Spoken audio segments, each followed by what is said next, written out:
और एक लेडीज थी, बोलती कि मैं अध्यक्ष हूँ शिवसेना की, मैं शिंदे साहब को अभी बुलाऊंगी, खड़ा कर दूंगी, 10 गाड़ियाँ लाल बत्ती की खड़ी हो जाएगी इधर। अस्सलाम वालेकुम, जय हिंद दोस्तों। मैं हूं सरवर खान। जनता टाइम्स न्यूज में आपका स्वागत है।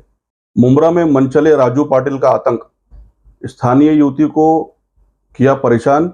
स्थानीय युवती पहुंची मुंब्रा पुलिस स्टेशन, हुआ मामला दर्ज।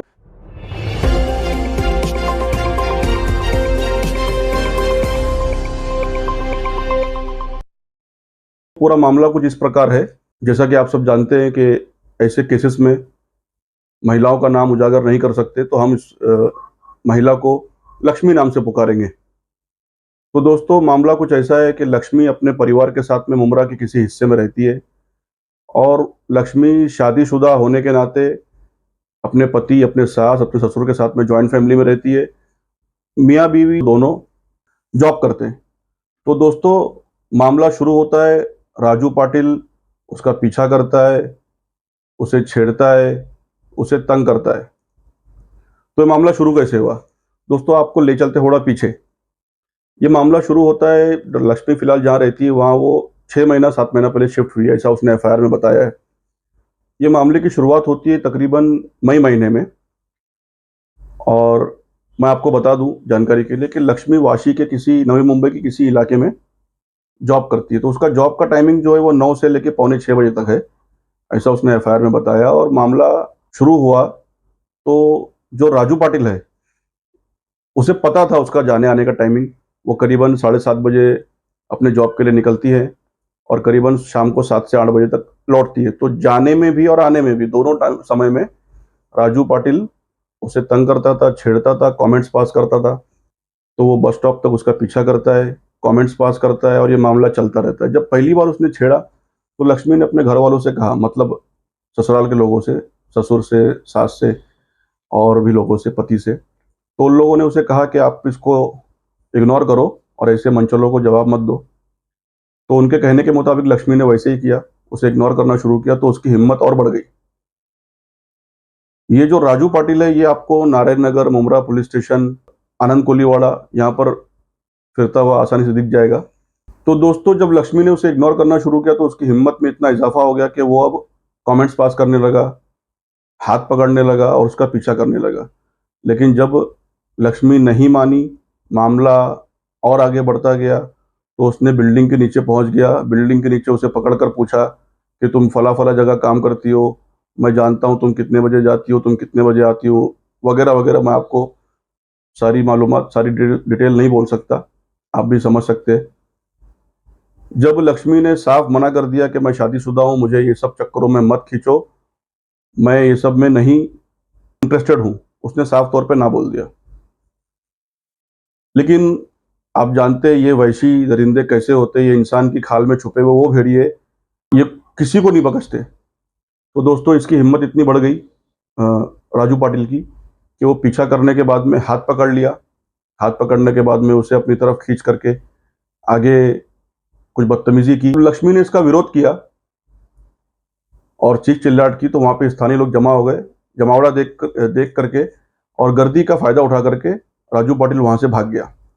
जब ये शर्मनाक हरकत उसने अपने घर में बताई लक्ष्मी ने, तो उसके पति और उनके ससुराल वाले हैं, उन्होंने उनका साथ दिया और मुंब्रा पुलिस स्टेशन पहुंचकर इस वहशी दरिंदे के ऊपर गुना दर्ज किया। दोस्तों, मैं अपने खास करके मुंब्रा की माँ बहनों से अपील करना चाहूंगा कि आपके साथ अगर कोई ऐसा वाकया हो रहा है, कोई ऐसा हादसा हो रहा है, तो बिल्कुल भी खामोश मत रहो।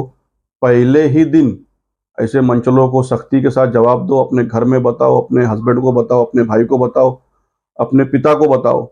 ऐसे लोगों को अगर आप जरा भी मौका दोगे तो ये लोग कोई भी कसर छोड़ेंगे नहीं।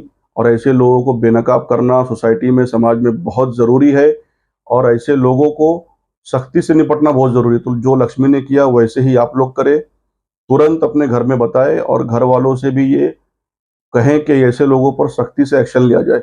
जब लक्ष्मी की पूरी फैमिली खड़ी हुई, मुंब्रा पुलिस स्टेशन पहुंची, मुंब्रा पुलिस स्टेशन में गुना दर्ज हुआ।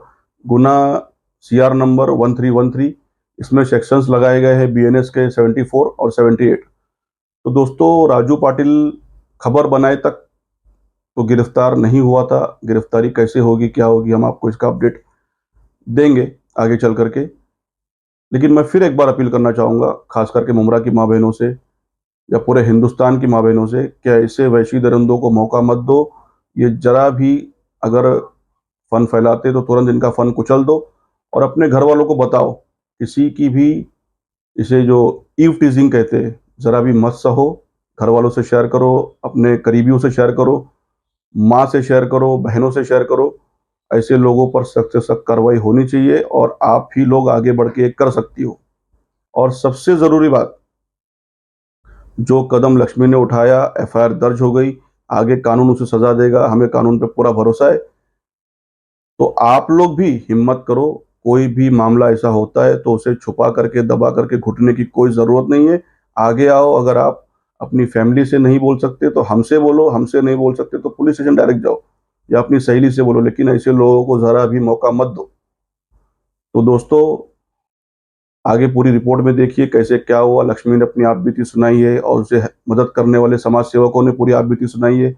कैसे मनचला परेशान कर रहा था, कैसे इसकी हिम्मत बढ़ती गई, कैसे मामला यहाँ तक पहुंचा और कैसे लक्ष्मी ने हिम्मत करके ऐसे गंदे और भद्दे शख्स के ऊपर एफआईआर दर्ज करा दी और कानून ने पूरा साथ दिया लक्ष्मी का। हम का मुमरा पुलिस के वरिष्ठ पुलिस निरीक्षक अनिल शिंदे सर के शुक्रिया अदा करते हैं कि उन्होंने एक अच्छी पहल की और ऐसे लोगों को बेनकाब करने में लक्ष्मी की मदद की और एफआईआर दर्ज की। हम उम्मीद करेंगे आगे भी कि ऐसे लोगों को बेनकाब किया जाए और इसे कड़ी से कड़ी सजा मिले। ऐसी मुमरा पुलिस के जो इस केस के इंचार्ज है आयो सूरज पाटिल सर, हम आपसे भी निवेदन करेंगे कि इसे सख्त से सख्त सजा दिलाने में लक्ष्मी की और कानून की मदद करें। जय हिंद, जय महाराष्ट्र। रहते और क्या मामला आपके साथ? आपने एफआईआर कराई, किस बात की एफआईआर? यहाँ पे ठाकुरपाड़ा में रहती मेरा अभी 6 महीने पहले 6 महीने मतलब 6 महीने अब हुआ है शादी को। यहाँ पर रोज ऑफिस जाती थी ना, तो एक आदमी मेरा पीछा करता था, तो मैं उसको नहीं पहचानती। लेकिन अभी कल उसने अचानक मेरे हाथ में पकड़ा, मेरा नंबर भी मांगने लगा, तो मैं अचानक डर के वहाँ से मतलब वहाँ गई। तो हमको भी वैसे किधर की बात है? ठाकुरपाड़ा के गली में। अभी आपने उसके ऊपर एफआईआर कराई है, क्या बोला गया आपको पुलिस ने? नहीं हो मतलब वो बोले कि हम मतलब तुम्हारे साइड से हो जाएगा, तुम डरो मत, बोले कि आपको नाम पता है वो आदमी का, क्या नाम है? एक्चुअली मैंने सबसे पहले उसने मेरे को पकड़ा था, तो उस दिन मुझे पता था, तो उसको मेरा सब लोकेशन पता था, मैं कहाँ पे काम पे जाती हूँ, कहाँ पे रहती हूँ वगैरह सब पता था। वो तो कितने उसने महीने मुझे अचानक बोला कि तू इधर इधर काम पे जाती है ना, तो मैंने बोला हाँ तेरे को कैसे पता है? फिर मैंने उसको मेरा नाम पूछ रहा था, तो मैंने उल्टा उसको भी उसका नाम पूछा, बोला मैं राजू पाटिल करके इधर रहता हूँ करके। तो आपने अभी एफआईआर कराई, वो बंदे का नाम क्या है और वो कई महीनों से आपके पीछा कर रहा था जो? कल उसने मेरे को अचानक वो गली में पकड़ा। किधर?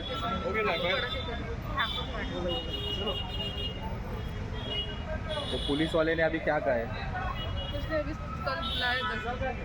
कल बुलाया क्या? एफआईआर कॉपी बता सकते हो?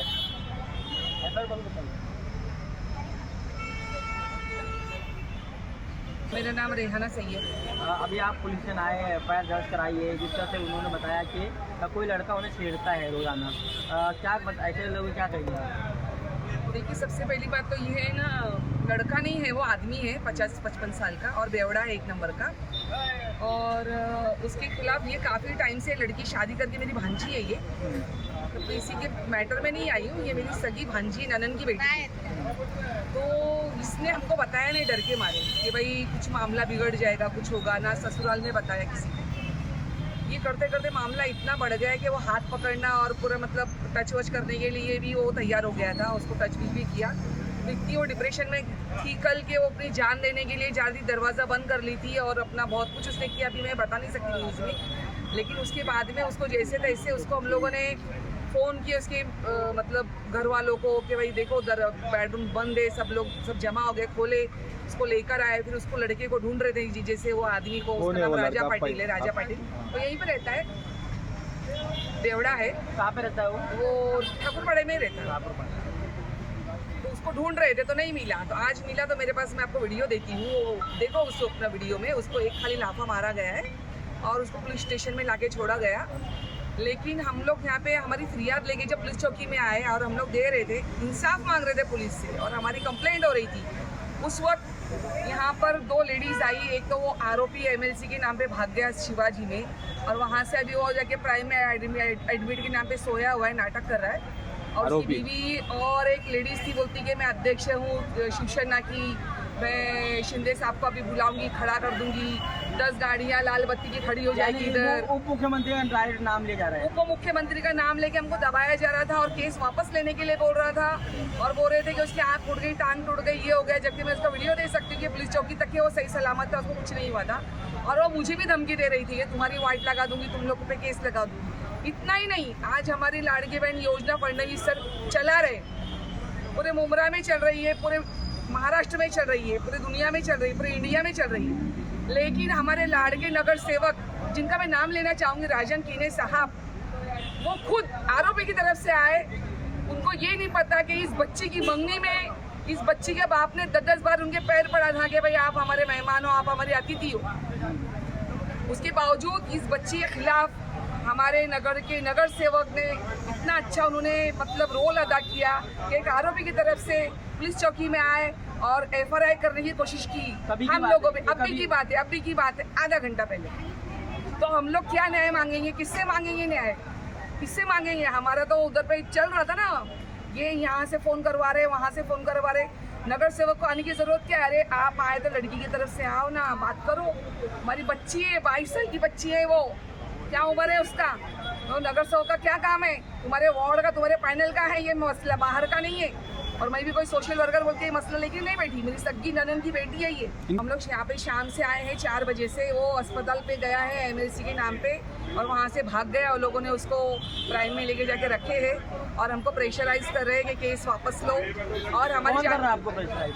ये फ़ोन आ रहे हैं नगर सेवक लोगों के। हाँ। और वो शिंदे साहब का लोग नाम ले रही थी, वो लेडीज़ थी, खुले क्या बाल वो वाली, लेडीज़ का नाम क्या? उसका नाम कुछ मुझे बराबर याद नहीं है उसका नाम।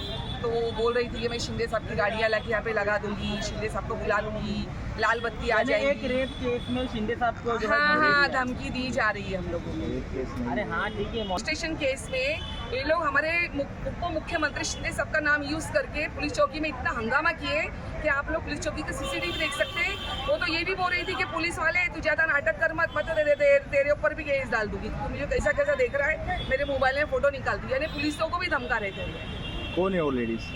वो लेडीज़ का मुझे नाम पता नहीं। वो तो गाड़ी 9 नंबर उसका 00 लास्ट में सिर्फ 9 नंबर है और ब्लैक कलर की इसमें आई थी वो अपना इनोवा में।